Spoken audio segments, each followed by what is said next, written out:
We're proud to support the craft of journalism. UBS brings you the latest news from around the world with The Globalist on Monocle Radio. Be part of an international network that brings together leading insights, research and technology across 24 time zones and 12 key financial hubs, with you at the centre of it all. UBS. Advice is our craft.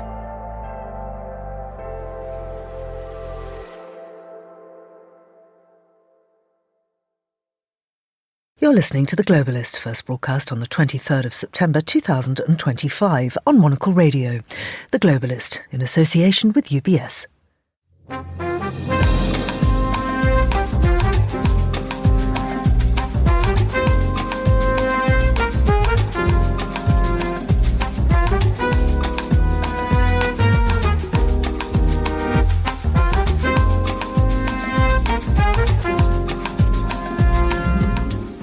Live from Zürich, this is The Globalist. I'm Tom Edwards. Coming up on today's programme. The 80th UN General Assembly session opens against the backdrop of deep institutional strain with two headline battles on the agenda: Palestine and climate. Monocle's security correspondent will be here at D90 to look ahead to Donald Trump's appearance later today as the UNGA continues in New York. With London Fashion Week wrapping and all eyes and natty shoes heading to Milan next, we'll take the temperature on the scene with Sophie Grove. And of course, we'll have a browse of the global front pages. Our Georgina Godwin is doing the honours today. Georgina, what have you got for us? We'll look at Vladimir Putin's surprise proposal on nuclear arms, Donald Trump's latest claim about Tylenol and autism, and the political fallout around Kamala Harris's new campaign memoir. More from Georgina in just a moment. Plus, is Switzerland secretly one of the cheapest places in the world to eat out? All that and more ahead on The Globalist, live from Zürich.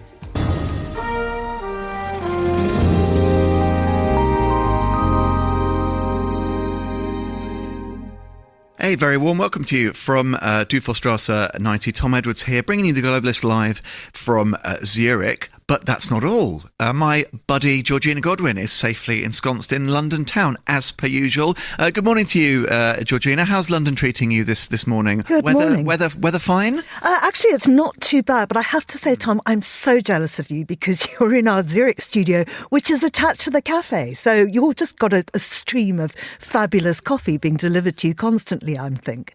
I can't comment on that, Georgina, but just let me. That's my cup there. I've already drained one of those. I needed it this morning. Now tell me, Georgina, you're going to be joining me throughout the show. We'll be chatting off and on. You'll be looking at the newspapers later. But amongst other things, you're a woman of so many talents. You've been watching a few of the other stories that we're tracking today here on Monocle Radio. I have indeed. So President Vladimir Putin has pledged to keep nuclear limits if the US agrees. So that looks like arms control talks might actually happen. Pakistan's worst floods in decades have happened. Terrible situation there that's threatening food security, economic stability and so on. And a story that I'm really, really interested in. Jimmy Kimmel has been reinstated by Disney after that outcry over his suspension. And of course, this defies Donald Trump's crackdown on the media. Super interesting, Georgina. And if you will, I think we'll chat about that a little bit later in the programme. That's our Georgina Godwin keeping an eye for us from London town. Stay tuned to Monocle Radio, or throughout the day, as you will. But we do head first up on the show to New York City, the 80th session of the United Nations General Assembly. I'm delighted to say we're once again joined by Gorana Gurgic, Monocle's security correspondent. Good morning, Gorana. Good morning. What a pleasure for me. We chatted on the Daily, we're chatting on the Globalist. But listen, Donald Trump is appearing later. I feel like I almost can't ask you to speculate as to what he will be talking about. Let's just zoom out a little bit, as we did yesternight, and talk a bit about UNGA. You mentioned just there at the very top of the show, internal problems, questions about the ongoing sort of efficacy of the UNGA of the UN as an institution. But also these attendant crises. What prospects are there of seeing the discourse or progress made on those big, thorny existential questions? I imagine you'll be fairly sanguine about it, Gorana. Well, I mean, I don't think that even though UN turns 80 this very year, so in October, late October, since its founding. This year doesn't feel quite like a jubilee year. It feels more like a stress test, or yet another stress test of the state of global governance, of multilateralism. And you're absolutely right to point out that there are several sort of aspects to what's on the agenda and why this is making the 80th anniversary all but sort of joyful and happy sort of gathering. So first of all, there are things that have been sort of simmering in the background for quite some time, and they have to do with just the institutional governance. So quite sort of the issues of bureaucratic management, and the fact that now the SecGen, Antonio Guterres, is getting into his final year of a tenure, where he is trying to push some reforms, and they include austerity measures, which are deeply unpopular, but they also reflect the sort of attitude among some of the leading states, donor states of the United Nations, who are, some would say, withdrawing, and others would say actively destroying the system. And I think United States, of course, comes first on this list, given its status as basically the underwriter of this system, right? We have to remember how the whole thing got started, and how instrumental the United States was in propping up the United Nations following the end of World War II, along with allies that emerged victorious out of that. And of course, if you have one of those key foundational roles, you know, that it's played by a nation that is dabbling with increasing isolationism, unilateralism, call it what you want, which makes meaningful conflict resolution presumably all the more difficult. And I just wanted to ask you about that. We've talked a lot about these big crises. Of course, you have Gaza, you have the climate emergency. There's hot conflicts that naturally dominate the narrative. There's lots of conflict areas that are barely discussed, certainly in the media, to our fault. And we shouldn't neglect those, because if we look at global security, we need to discuss and fix these problems. And that's whether we're talking about other hot conflicts, or if we're talking about water security or information security, which we talked about yesterday. There's lots of things that don't almost make even the inside pages, far less the front ones. Yeah, absolutely. And that goes also part of the sort of, the nature of the beast. And you alluded to issues that have to do with security. And this was the main sort of reason why United Nations was set up, to basically prevent another scale of warfare that we saw in World War I and World War II, specifically, of course, having been born out of the idea that, that League of Nations failed following the end of World War I, and we had to have that set up. And so that brings us to security issues. And again, the fact that we have this Security Council of 15 member states, right? 5 that are permanent, and those 5 are the veto-wielding powers, which don't seem to agree on much, which don't seem to be able these days to definitely not solve the sort of biggest ticket items, and those are, of course, Gaza and Ukraine, that are way up on the agenda, but also the conflicts, as you rightly alluded to, that we don't even hear about now in the kind of context of what's making the kind of headlines. And I would certainly put Sudan there, Haiti. We basically heard these days that the level of famine we are seeing in some of the conflict-ridden areas of the world is reaching the point where the director of the World Food Program, Cindy McCain, said she needs to prioritize to basically take away food from the hungry to give it to the starving. We are at those levels. And seemingly, again, organization that was set up to deal with conflict and crisis management, and then resolution, and hopefully then peacekeeping, peace building, is unable to address any of those. And then, of course, we get to things that we definitely need to be discussing. And one of them is featured very highly on the agenda, climate action, but also one that we didn't hear much about, regulation of artificial intelligence. There is nothing there, and I will be curious to hear the various speeches that will be given from the lectern there at the General Assembly Hall about how different leaders are proposing that we go about this issue that touches us all as collective humanity, just the same as climate. I just think back to Trump's recent state visit to the UK, and I just remember anytime anybody said anything about regulation or deregulation, he just repeated the word deregulation over and over again, increasingly loudly until the agenda moved on. So I'm not holding my breath for that one. Let's talk a little bit. You're somebody who speaks with such perspicacity and clarity always, Gorana. How one expresses one's views is very important. On this recognition of Palestinian statehood, to my mind, it's been implicit. If you discuss a two-state solution, which nearly everybody has done, it implies statehood of the respective two states, right? But much has been made rightly. Maybe it's because of the timing of the pronouncements on recognition, certainly from Macron later, which we're going to talk about a bit later in the programme. This goes way beyond a semantic issue, though, right? There is real substance to it. What have you made about the narrative just around that? It's understandably dominated a lot of the coverage. I guess what people say, how they say it really does matter, doesn't it?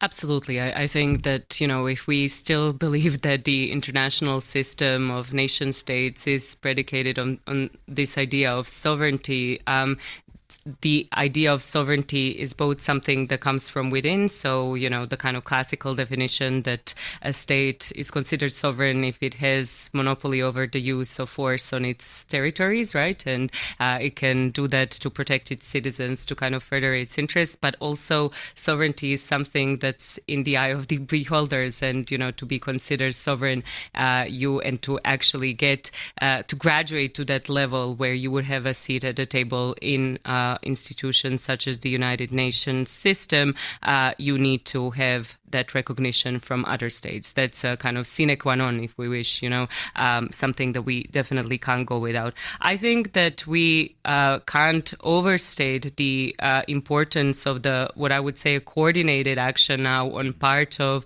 many of the West club to push further with the recognition of Palestinian state. So UK, Canada, Australia, Portugal, and France, the kind of latest wave.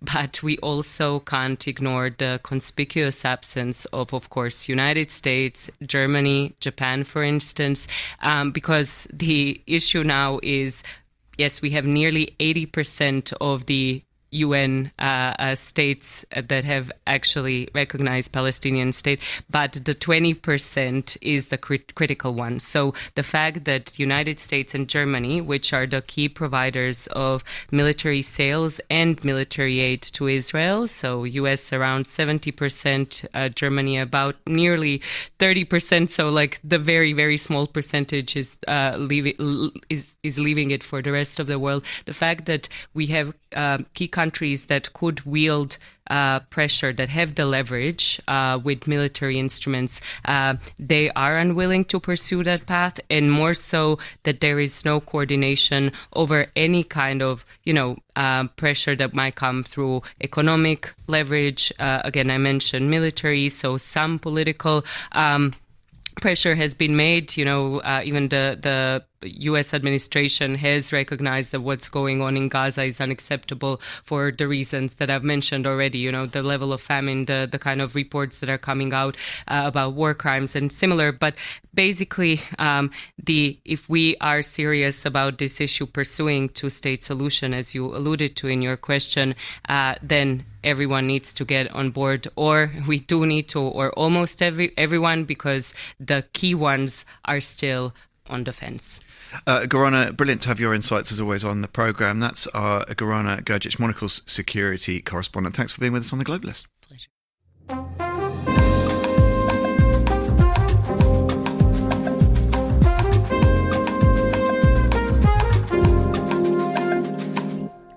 It is 13 minutes past 8 here in Zurich, 7:13 in London. To where we head next. We're continuing with the browse of the day's newspapers, standing by at our London HQ, Midori House, We heard from her a moment ago. It's Monocle's Georgina Godwin. Good morning again, Georgina. Good morning. I feel sort of slightly cheated. You just had another Gigi on.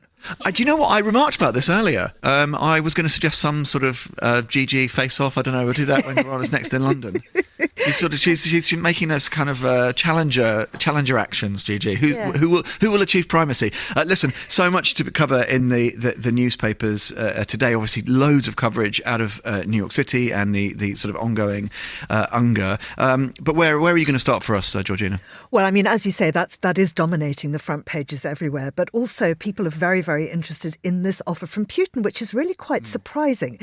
He has said that he's happy to think about an extension to the New START proposal. Now, that's the last remaining US-Russia strategic nuclear arms control accord, and it limits each side to deploying strategic nuclear warheads and also to a certain amount of delivery vehicles. It's meant to expire in February next year. He's saying that it could go on for another year as long as the US also refrains from taking any destabilizing actions. And that means including deploying missile interceptors in space. So it could be a double-edged sword here. Nobody's quite sure. Caroline Levitt, the Trump spokesperson, has said that it sounds pretty good. So we've got an expert opinion on that now. Yeah, exactly. Well, let's see if Donald Trump mentions that. One imagines it may crop up during his address in New York a little bit later. Gigi, you trailed us at the top of the show, and I did want to ask you about Jimmy Kimmel. It's been really interesting, the whole discussion about freedom of speech, this interesting sort of rallying around that happened, not just from the kind of late-night TV satirists, but I don't know, it seemed like some left-leaning US watchers actually found a little bit of backbone, and we've got some news on it. Tell us how the papers are covering the ongoing Jimmy Kimmel story. So, as we know, ABC suspended the programme Jimmy Kimmel Live indefinitely after Kimmel allegedly mischaracterised the politics of the man accused of the shooting of Kirk. So Disney said that his comments were ill-timed and thus insensitive, and they were worried that Kimmel's planned follow-up monologue would make the situation worse. And then, of course, the suspension followed the FCC chairman Brendan Carr's public statement calling Kimmel's remarks a concerted effort to lie. And then he warned that the agency had remedies that we can look at. So this was a huge threat, really, from the FCC. It became a flashpoint for free speech in America. Carr said that Disney's decision was merely a business decision based on ratings. Clearly, that wasn't the case. They were being threatened. But now ABC has announced the show will return, and we don't know exactly why this is, but we do know that some of the affiliates that were screening it have said that they won't air the programme. So clearly there is disagreement between different arms of the media here. But as you say, it seems that Disney has grown a bit of backbone. And I wonder, I mean, if you saw the other late night hosts, that they were just absolutely eviscerated this decision by Disney. Well, yeah, one wonders, Gigi. I mean, certainly the viewing figures when the show returns are going to skyrocket, aren't they? I mean, I'm not suggesting that enters the calculations, but it is interesting. I wonder, even if certain affiliates don't screen it, it's not exactly too tricky in this digital day and age to get access to these things. I mean, it'd be interesting to watch what I don't know if they still call them the overnights today, probably not in this non-linear days, but that'll be interesting to see once the show actually reappears. Absolutely. I do think it's going to pull in the viewers, and I think that the world needs this. Satire is you can't censor satire. It's the basis of a free society. Let's drink to that, Georgina. Let's talk a little bit about Trump. I know he's hard to avoid, isn't he? This is a pretty extraordinary story. It's, I guess, about the influence of RFK on his domestic political agenda. This is frankly extraordinary story about Tylenol, the commonly used drug, and he seems to be following RFK's, can we say questionable advice and views on autism. We know he's a committed anti-vaxxer, but this Tylenol and autism link is a new one on me, but Trump appears to have leaned into it, Gigi, which is a bit alarming. quite extraordinary. He says that pregnant women should limit their use of Tylenol or paracetamol to reduce the risk of autism in children. He also discussed recommendations for administering other vaccinated shots in a delayed manner, particularly the first dose of hepatitis B for newborns, which we know it's imperative those kids get them as soon as possible. They both say that the US is, both he and RFK Jr. say the US is suffering from an epidemic of autism. Now, what most experts say is that actually people are just screened for it more. They weren't previously screened. It's coming up a lot now because people are being tested. So, I mean, it's quite extraordinary. His assertions linking this are hotly contested by international scientists. They're contradicted by studies. Scientists say that this is fear-mongering. The Autism Science Foundation called this assertion not scientifically based on very limited, conflicting and inconsistent science. So who knew, Tom, but Trump might be lying to us. I find that's just so difficult to comprehend, Georgina. I don't know what you're alluding to. Let's just briefly, I've got time for one more quick story. Kamala Harris, of course, her new volume. This is interesting because, well, I don't know, Georgina, you know, do we get a further... I think we've got our own suspicions as to how and why Trump won again, but does this book shed any fresh light? You know, what it shows is that she can be a bit of a bitch. I'm sorry to say. That's what the reviewer says. Now, it's early in the morning. This is a family programme. Zoe Strimple is reviewing this book, and she says that she comes across like the mean girl. The book portrays Harris as Kamala, the mean girl, and suggests Jill Biden seemed openly hostile towards her and her husband. Harris said that Biden's inner circle wanted her knocked down a little, and that obviously led to that difficult role of border czar. I mean, taking on that role, looking after the borders, possibly was one of the things that kind of scuppered her. But the book is really getting very bad reviews. It's called 107 Days. And the reviewer says that Harris displayed total confidence in victory, having planned for everything except the actual result. She says the memoir reads like that of a victor, containing frequent lines like, "when I'm president," but that actually it not, you know, obviously she didn't win, but she does say that it's gossipy and that it's extremely well written. So I, for one, am looking forward to reading it. Sounds like one of your scripts, Georgina. That's our Georgina Godwin in London. Georgina's hanging around. We'll be chatting to her again later in the programme. Still to come today. Oh, look who else it is. Monocle's Laura Kramer will join us later. She's here now. What have you got for me, Laura? What if I told you that dinner in Switzerland takes a smaller bite out of your paycheck than almost anywhere else, Tom? Well, I might suspect you've had a couple of glasses of your favourite dry white, Laura. All will be revealed later here on The Globalist.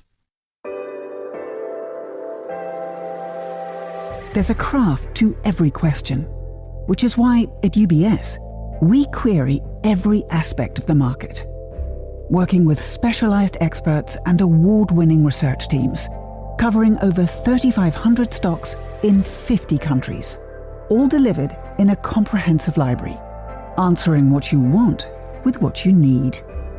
UBS, banking is our craft.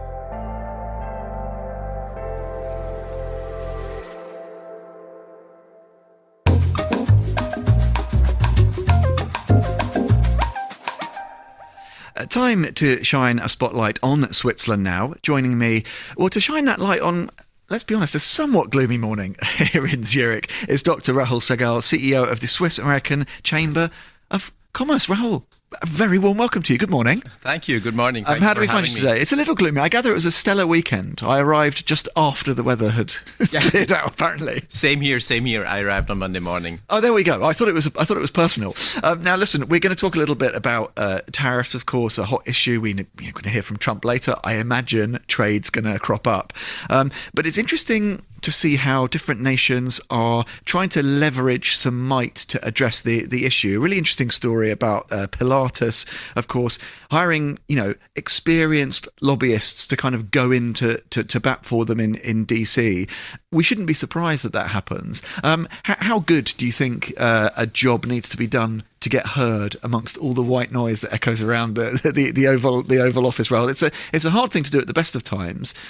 How do you insert yourself into that conversation constructively to try and move things forward? Yeah, I think Washington D.C. is some sort of a marketplace. So you have the person who shouts the loudest will also get the maximum amount of attention, and then you have the system of the revolving doors. That means that you have people that work for the government are now working for law or lobby firms. Then they go back to the government. So I think companies need to use that. And if you look at Pilatus in particular, they make aircrafts, and aircraft have been actually without or going into the US duty free or without any taxes for a very, very, very long time.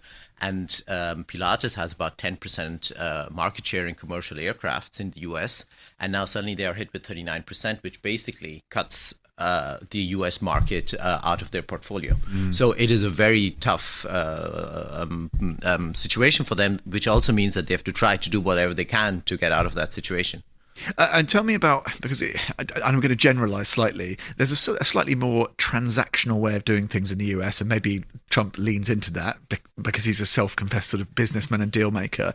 That's not necessarily the kind of approach to doing business we associate with the Swiss, also to generalize. So how do you bring those two contrasting business styles together? I guess in a way, this is kind of what you do, right? Is think about that and consider it. What's the secret to meshing those two things together? Yeah, I think it's absolutely correct what you say. I think from a Swiss perspective, you're rule based, and you think that if I have the best arguments, I'm going to win and I'm going to convince the other person. But that doesn't mean that that's going to work in other countries in general, and I think in the US at this point in time also not. And if you have companies that actually offer that service and are door openers because they are well connected, then I think it's also your responsibility towards your shareholder to make use of those options.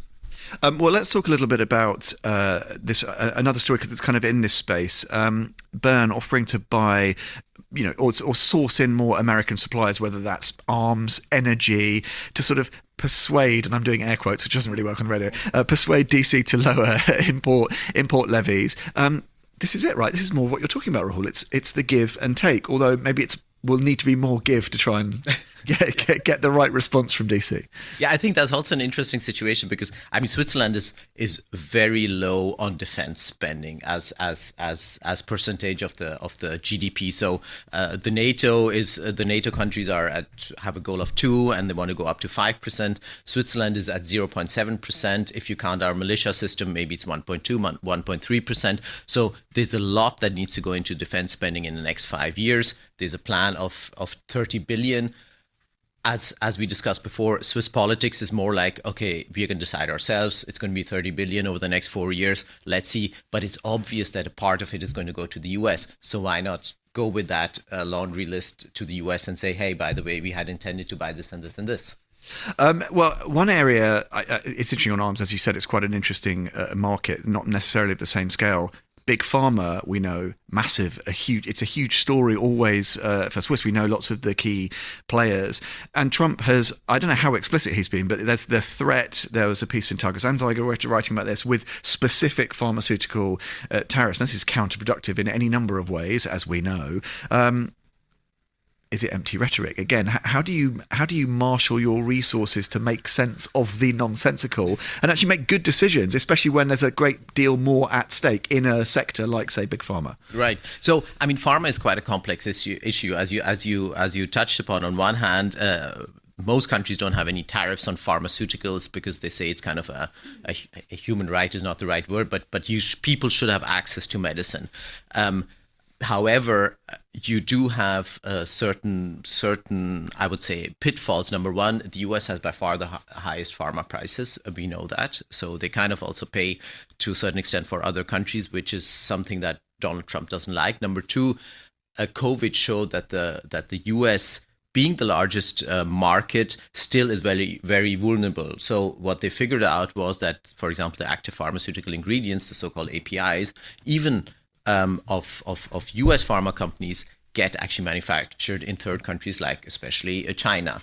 So there are different aspects. One is the pharma pricing. Number two is the strategic independence, or what is called national security.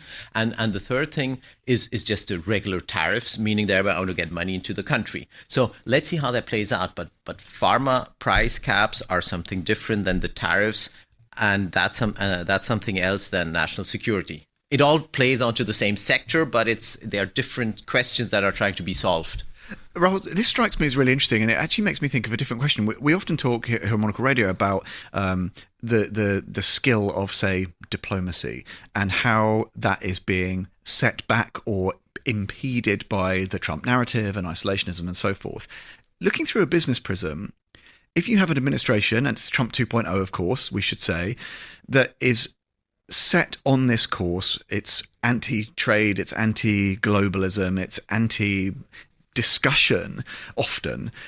What kind of tail does that threaten to issue? Are you one of those people who's confident that actually we can kind of get back to normal quite quickly? Or are we going to have to rebuild so many of these foundational blocks of doing business globally as a consequence? I appreciate that's kind of an impossible question to answer, but what do your instincts tell you in terms of the general, the day-to-day, the nuts and bolts conversations that you have? Are you confident that actually the key players are retaining the skill sets and the knowledge to still have constructive conversations? Yeah, that's a very good question. It's a broader question. I think there are several points there. I think number one is that the US is by far the largest market in the world. So, but they also had the lowest tariff. So the US had an average tariff of something about 3%, 3.1%. And even on agriculture, the EU is much higher, Switzerland much higher. The US had an average tariff rate of 5.1%. So they have been traditionally the most open market, but also the fastest growing. So what Trump is doing is kind of leveraging that and asking the companies to pay an entry fee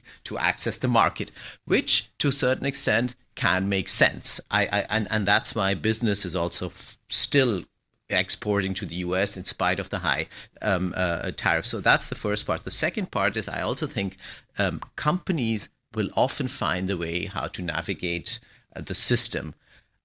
However, I think it's also our duty, let's say, for example, as me, as a Swiss and also as a former Swiss diplomat, is also to make sure that another country like Switzerland, in this case, remains competitive. So it's not only can a company survive, but also can the economy of a country remain competitive, even if some of our companies might relocate to the US. So there are different questions here, and I think if all goes well in 4 years, we'll be more balanced than we are now, because I think there's a big shakeup, but maybe in 3 to 4 years, the dust might settle, hopefully. I like that. Do you know what? I like a bit of cautious optimism in volatile times, Rahul, and we've got a measure of that. Just quickly, I wanted to ask you about one other example, and the cliche klaxon will sound here, the Swiss Army knife.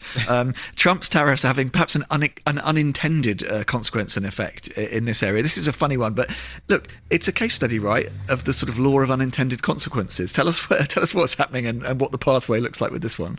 Yeah, so I mean, the thing is, with you have certain products, they are kind of a monopoly, like certain watches. And then if you have the Swiss Army knife that goes to the US and you will have to pay 40% tariffs, then the people who want to pay for it will pay. But you can't substitute it by something else. And the second point is that for certain people, like for the watches, Swiss made is a very important factor. So they will not buy a Swiss Army knife that is manufactured in, I don't know, in Wisconsin, for example. So I think. But however, the cautious optimism may be back here also. Oh, we love that. More of it. I'm not sure whether in 12 months we'll still be at 39%. Okay. So a lot of these structurings and thoughts, they are good if it's temporary, but I think in the long run, I hope at least that we will not be still at the rate of 39%. It's more optimism. I was worried this morning because we had a lot of heavy issues emerging from the UNGA and so forth, Rahul, but you've made me feel better. I don't know if that was your agenda for the day. I hope our listeners agree. Dr. Rahul Sahgal, brilliant to speak with you. Thanks so much for coming to see us here on The Globalist on Monocle Radio. Lots going on in the world. Let's cross back over to our Georgina Godwin in London.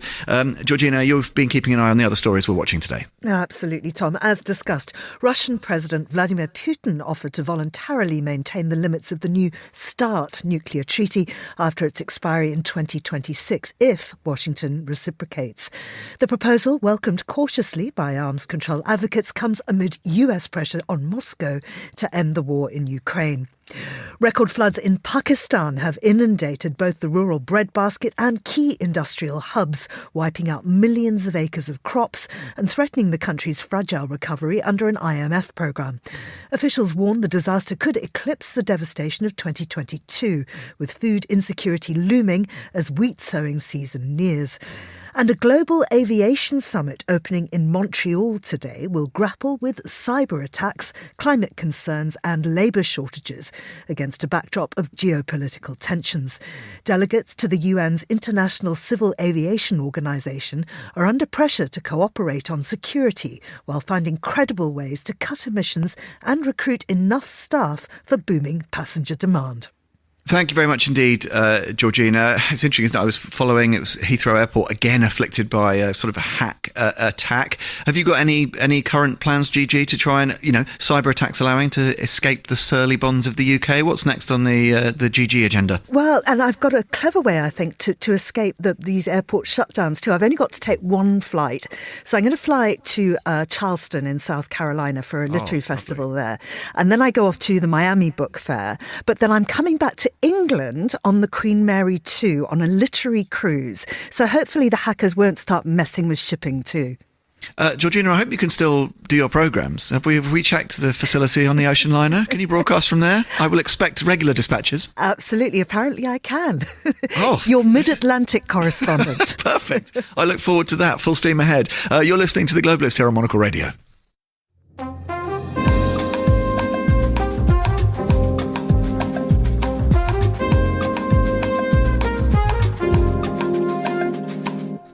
It is 8:34 in Paris, 2:34 in New York City. As we were discussing earlier, the UNGA Games, continue in New York City. And we're going to reflect next on President Emmanuel Macron's remarks yesterday. Recognising Palestinian statehood, Macron said, "The time for peace has come and nothing justifies the ongoing war in Gaza." Well, let's get a little more on this. We're joined now by Simon Bouvier, Monocle's Paris Bureau Chief. Bon matin, Simon. How are you today? Bonjour, Tom. How are you? Yeah, not too shabby. Listen, your president addressed the assembly yesterday to confirm, again, a much telegraphed decision to sort of recognise a Palestinian statehood. What did you make, Simon, of his performance at the dais in New York City? And what's the reaction been like where you are to the sort of making that announcement official? Well, Tom, as you said, it was something that he had already stated that he would do back in July if nothing changed on the ground and in the Gaza war. And indeed, things have only gotten more intense since he signaled his intention to do this.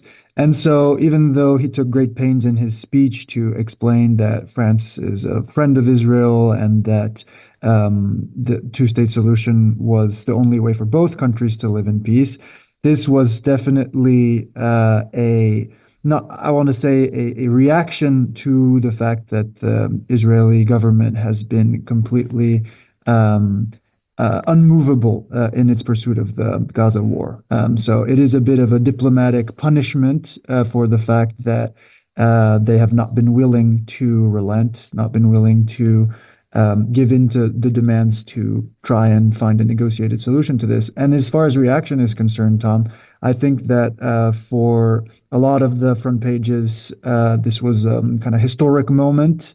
Obviously, it's not going to change things overnight, but it is a very significant development. We've been talking on Monocle Radio about all of these other European countries that recognized yesterday and in 2024 Palestinian statehood. I think there is a momentum shift owed to the fact that the Israeli government doesn't seem to be listening to the supplications of these European allies for them to behave differently in the pursuit of this war. And only Le Figaro was a little bit more distant from this decision, not really supporting it outright. Well, that's interesting. And just to the point about the broader impact, it is interesting that, there was a suggestion that this was not, I think a foreign ministry spokesman said, this is not symbolism. This is not a recognition to score a headline. It's part of a broader, I think they said, very concrete action, without getting into more details. To that point, do you think there's any chance of this adding leverage to the wider European conversation, Simon? Whether that's, I think, look, we know that Germany won't move. I think Italy's highly unlikely to move on this. But do you think this aids that broader block-wide approach to tackling the core issue? Or, you said, you can't throw a switch and change things overnight. But do you think that this could help to kind of reshape that narrative to a degree? What are the conversations you're having telling you on that front? Well, I think so, Tom. I think that there is still reluctance in some quarters, as you've said, for historical reasons, for many reasons. But I think that the shift that we've seen, which is that most EU countries now recognize Palestinian statehood, would have been unthinkable 2 years ago. So I think both in Jerusalem and in Washington, this is going to cause some headaches, and it's going to cause some reflection, because it is not going to change the facts on the ground, but it is a clear sign that goes beyond symbolism that Israel and the United States are increasingly isolated on this front. And so, we could see a shift in mindsets in even these countries that do not currently support sanctioning, for example, the Israeli government for its actions. But European Commission President Ursula von der Leyen is reportedly keen on imposing some kinds of EU sanctions on the Israeli government for its actions. And so the political support for that is still not unanimous. But if you take a step back, the momentum shift, if you look at the last 2 years, is very, very significant in my view. Simon, great to get your insights. That was Simon Bouvier, Monocle's Paris bureau chief, joining us live on The Globalist here on Monocle Radio. Craft is a matter of perspective, a unique outlook, an obsessive attention to detail. With UBS House View, you get the big picture in bite-sized articles, delivered daily and curated by over 200 globally connected, locally active analysts, all focused on identifying the latest investment opportunities and market risks to help you achieve your financial goals. UBS, banking is our craft.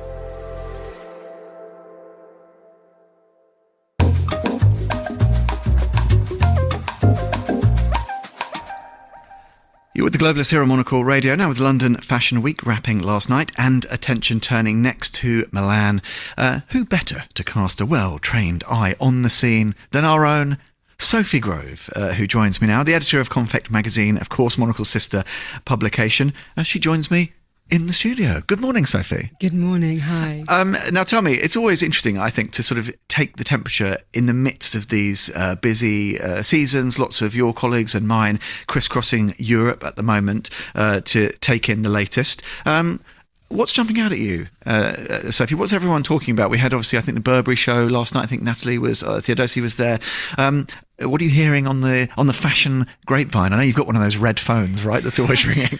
Well, I think the Burberry show made a real impact. It's very optimistic, blue skies, this amazing kind of tent that Daniel Yee showed his collection in was a festival theme. And I think the brand is really, articulating a new sense of British fashion. And this show really encapsulated that.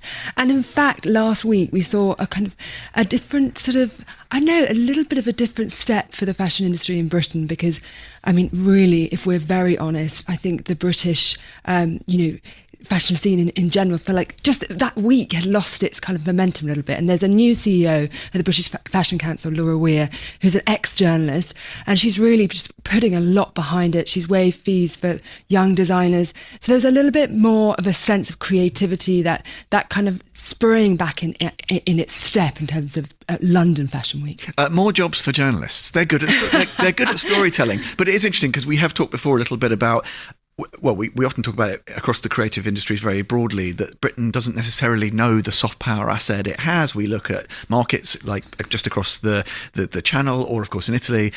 In some cases, you get very direct state subsidies and support for certain areas, but there's definitely a better narrative around what the scene means. But we're making a little bit of progress. Is that mildly encouraging? I think definitely, and I think Ms. Laura Weir, has made the case for the fashion industry more generally as part of the British economy, but also, we have Central St Martin's who've got so much talent, and I think that needs to translate into the week. So we felt there is that romantic moment with Simone Rocha. We had Roxanda after 20 years. It's really an interesting moment for her. So I think really nice feedback from London Fashion Week, but then a lot of anticipation for the next couple of fashion weeks in Milan, in Paris. It's a very historic moment, seismic change. There are sort of 20 houses that have really been, appointed a new chief, and I think we're seeing there's so much anticipation in the fashion industry, and it's a moment of suspense, so it's quite exciting, really.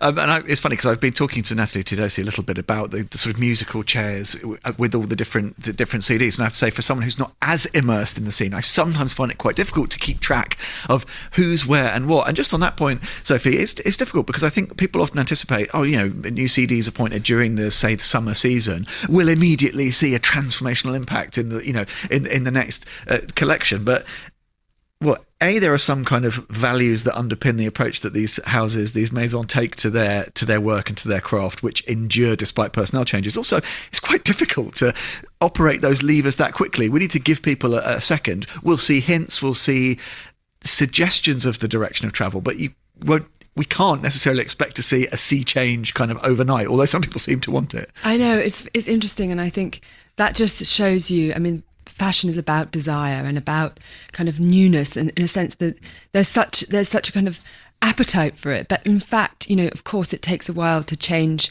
the tone and the collections in these big houses. So then even somebody like Demma, who's been appointed at Gucci after so many years at Balenciaga, he's not actually going to show until February, but he's been leaking a few little beautiful pieces.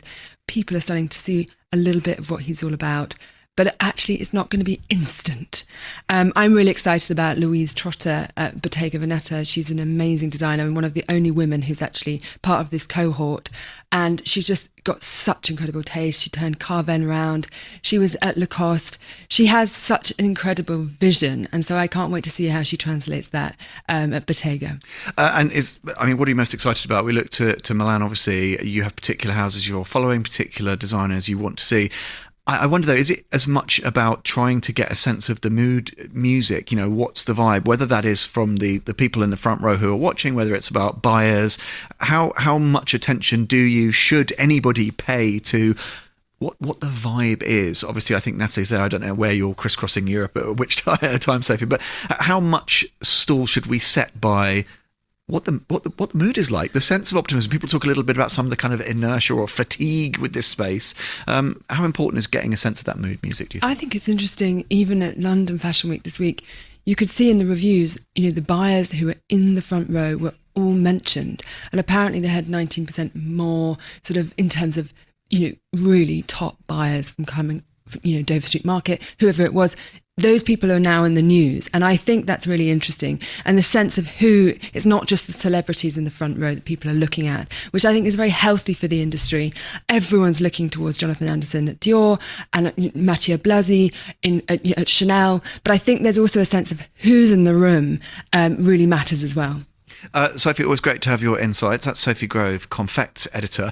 We've got more luxury and style on the way in just a moment here on The Globalist on Monocle Radio.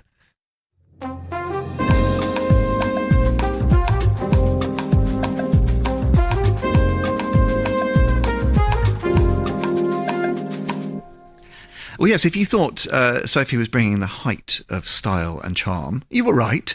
But you were probably thinking, how can we match it? Surely it's going to tail off. But no, we're building on it, listeners.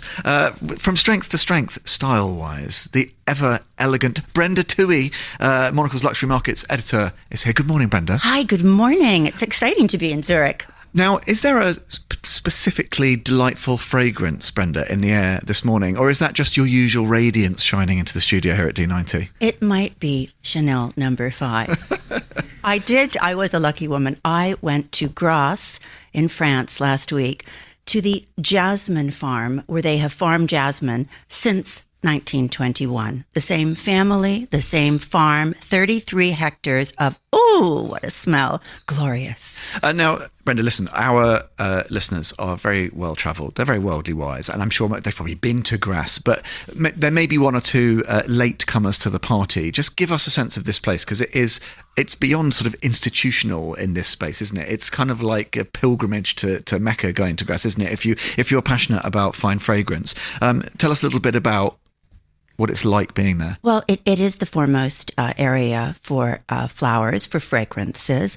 I mean, honestly, how they ever discovered where they would find the part of the plant that would provide the fragrant essence is beyond me, because when I interviewed Olivier Polge, who is the perfumer for Chanel, he said that the fragrance part, for example, of the iris plant is taken from the root, and that you have to allow it to dry for 3 years naturally. 3 years? Yeah, I know. Like, how would you know that? I'm not a patient man. I mean, amazing. And from the geranium, it's the leaf. And it's a special geranium that they farm, which doesn't have many flowers, but it has an abundance of leaves, obviously. So the jasmine was in abundance when we were there. Honestly, you were surrounded by this incredible, delightful fragrance. I mean, at some points, it was almost overpowering when we went to the refinery where they create the Chanel No. 5 L'Extrait, which is the most concentrated perfume for No. 5. It was really seriously overpowering. I actually got into one of the big, huge vats where they press the jasmine, because I like to really immerse myself in the experience. And it was just, as it was pressed, honestly, it became more and more pungent. It was fantastic. What an experience. Brenda, I hope you observed all the relevant health and safety measures at the time. But what do they say about these things? Good things take time, right? Years of carefully refining these things. It's a beautiful story. Will we see or hear more about this? I don't know. Potentially down the track somewhere. Of course we will. We're going to have more about this. My interview with Olivier will be in Confect's spring issue. Oh, what a treat. Now, let's talk a little bit, not just about fine fragrance, but about high jewellery. Brenda, I know this is something you are a absolute connoisseur of. Tell me what you've been keeping an eye on. Well, I went to New York just before I went to France to have a little sneak preview of Chopard's glorious high jewels collection, the Ice Cube. And the Ice Cube is reminiscent of New York skyline. And you know, when you're in New York, let's say, looking up at the skyline at all of the skyscrapers at night, and the windows, they light up, they're lit, they appear like little boxes, and the jewelry mirrors that. It's sort of undulating topography, different squares in polished and brushed gold, some in white gold, some in yellow gold, all put together to create this really quite fascinating, modern, wonderful pieces of jewelry studded with diamonds. The hero piece was a 9-strand necklace. Honestly, you could buy one necklace, or as Caroline Schäufele, co-owner of Chopard, said, you could start with one, and then maybe you could just keep going until you had all of the 9 pieces. There was a wonderful, wonderful chunky bangle. There was a bangle with the secret watch. Every piece was gorgeous. And Caroline, her creative energy doesn't stop there. She created Caroline's couture. There were gowns reflecting what you saw in the jewels. So tiny squares of the most incredible fabrics. Some looked like leather. She said it wasn't leather. Some looked like velvet. Some looked like gossamer, all hand-stitched together into these fantastically gorgeous couture gowns. It really was a treat on a Sunday morning, I'll tell you.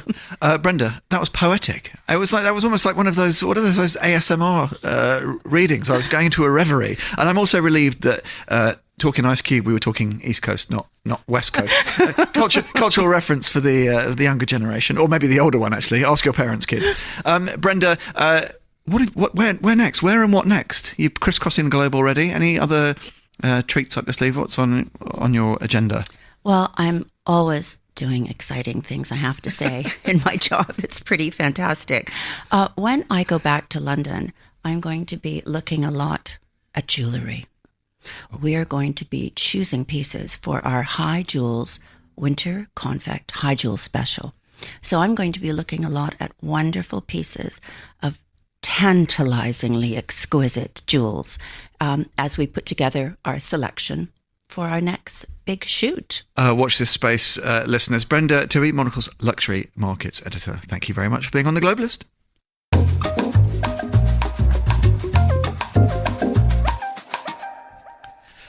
Yes, we're ticking along nicely. 7 minutes till the top of the hour here in Zurich. A very good morning to you. If you are listening on CET, good evening, good night, wherever you are. Great to have you with us on the programme. Now, let's talk about hospitality. If you think eating out here in Switzerland will break the bank, you may be wrong. If you live here, the story could be very, very different. In Bern, a 3-course dinner costs less than 1% of the average monthly wage, ranking it the third best deal pro rata worldwide. Here in Zurich, also Geneva, over to the west, also make the top 20. Dallas, Texas comes in first, followed by Muscat in Oman, about which you can read more in the new issue of Monocle out this week. In cities like Beirut or Lagos, a night out can devour a far bigger share of your paycheck. Well, let's get into the meat, if you will, of this one with 1, 2, 3 stellar talents. Monocle's producer Laura Kramer is here alongside me in Zurich. Hi, Laura. Hi, Tom. Monocle's resident Zurich producer Desi is here as well. Hi, Desi. Good morning. And of course, our Georgina Godwin is still with us in London. Hi, Georgina. Hi. Tell me, let's start with you, Desi. You're the Zurich native. I've had some reasonably pricey meals here. Is that more about my domestic paycheck in the UK? I wasn't expecting so many Swiss cities to feature in this value proposition. I would have to say me neither. Because, I mean, even though it makes sense, I can see what they did and I can see why the ratio looks kind of good here. We've got 3 countries of Switzerland in that 1% club, they call it, which means the ratio is less than 1% between the meal to salary. But then I'm like, it's still expensive. It feels expensive to us. It certainly does. And Laura, I guess this is the thing. It's a bit like we were talking earlier, beauty being in the eye of the beholder. Value is very much in the eye of the wielder of the pocketbook, right? These things are all relative, but it's nevertheless interesting that even on this pro rata basis, you've got some of these interesting markets. Dallas, Texas, perhaps wasn't expecting in there. It's just super interesting to look at the runners and riders here. Well, you made a joke earlier about my wine drinking capabilities, which is not a joke. I'm quite morning proud of that. wine. Your morning wine excuse drinking. me. I was wondering actually if wine is part of it because Switzerland has a really big wine growing industry. They only export about 1% of it. And I was really taken aback actually last night we went out to dinner. The wines were not very expensive, which I kind of expected. Some of the food items were. So I actually wondered if that has something to play with it in the US. Obviously, there's California is right around the corner from where Texas is. So I wonder if that plays into it and how the alcohol, whether they produce it themselves and how that's kind of seen for the people there. No, that's really interesting. Of course, supply chain pressures and changes have wreaked kind of unknown havoc, haven't they, on prices in across hospitality settings actually over the last kind of half decade or so. GG over in London, I don't actually know how London fares on this basis, but were you surprised to see three Swissies making the upper echelons, GG, or not so much? No, very, very surprised. I mean, and certainly as Desi's saying, it doesn't really feel like it, but maybe that's because I'm on a London salary, not a Swiss salary. But I have to say, increasingly, I'm getting more and more cross about paying big restaurant prices because here's my little secret. I am post-food, so I don't really eat very much at all, thanks to those magic jabs. But you still have to pay for the full portion, even though you're having a mouthful or two. And I think restaurants really need to take cognizance of the fact that the way we eat now is completely changing. I think they are too. A few of them in New York and Dubai, a few places, they've started kind of having these Ozempic menus popping up. Smaller portions, more delicate for people on the jabs. As I don't know if I like this direction of travel. It seems quite alarming. So, but Georgina, tell me, so what happens? Are you just sort of nursing some wines then if you're there, or what, nibbling away on a few like little, amuse bouches? What's the sort of the niceties of the meal supping? If you're dining with someone like myself, something of a gourmand, I would say, / just greedy, I'm stuffing my fat face. What do you do to make me not feel so self-conscious? Oh, I just order something nutritious and delicious and eat it really slowly. Honestly, it hasn't destroyed any of the love of food, but I'm just much more mindful about it, though I do resent paying full price. I commend you, Gigi, on your approach. Desi, any of these markets that you're going to visit, are you going to jump on a flight to Muscat and see what great value tastes like? No, I think I'm good. But also London is place 61. Oh, that's not good, is it? It's not great. Laura, what about your Dallas, Texas? Go back to one of your motherlands? Oh, yeah, I'd love Dallas. Top of the tree? Yes, barbecue. Amazing. I've been there. It's a wonderful food scene. Absolutely have to go back. And there we will leave it. Laura Kramer, Desiree Bandley and Georgina Godwin, thank you all for joining us on The Globalist. And that is all for today's programme. Big thanks to our producers here in Zurich, Laura and Desi, and to Anita Riotta back in London. Thanks to our researcher there, Daniela Brawsmith, and our studio manager, Lily Austin. After the headlines, more music on the way. The briefing will be coming to you live from here at D90, 1300 local noon in London a little bit later. This show will be back from here in Zurich at the very same time tomorrow. I'm Tom Edwards. That was The Globalist. Thanks for listening.